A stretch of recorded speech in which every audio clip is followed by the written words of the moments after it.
Gratter les déblais accumulés, extraire les décombres, ces bénévoles se sont lancés dans un chantier titanesque pour sauvegarder un bout d'histoire.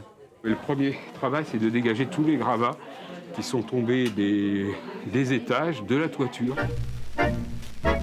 Cette histoire, c'est celle de la petite boucherie de Saint-Mexant-l'École, un vestige de l'après-guerre abandonné dans les années 60. En ruine aujourd'hui, le maire voulait la transformer en logements sociaux. C'était sans compter sur cette association du patrimoine qui souhaitait la conserver dans son jus. Elle a obtenu gain de cause. C'est une victoire dans le sens où le patrimoine va rester à Saint-Mexant.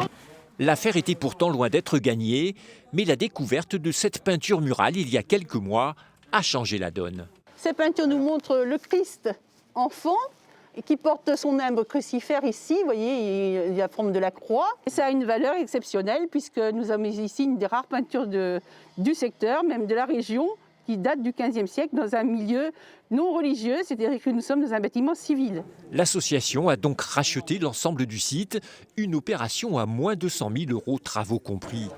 La rénovation, c'est maintenant l'affaire des bénévoles, des férus d'histoire soucieux de préserver l'essentiel, comme l'ancienne devanture.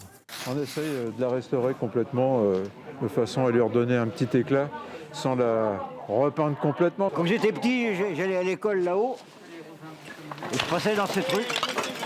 Il y avait même une épicerie en bas où j'achetais des bonbons. L'histoire de ce quartier historique va donc pouvoir continuer de s'écrire sans regret pour le maire et ses logements sociaux. Il nous a semblé qu'il fallait donner cette chance à ce projet-là qui en plus permettait de conserver notre patrimoine de la ville et donc par la suite que ça puisse avoir des effets positifs en termes d'attractivité sur la ville. À terme, l'ancienne boucherie de Saint-Mexant-l'École va devenir un lieu dédié à la culture. Fin des travaux en 2025.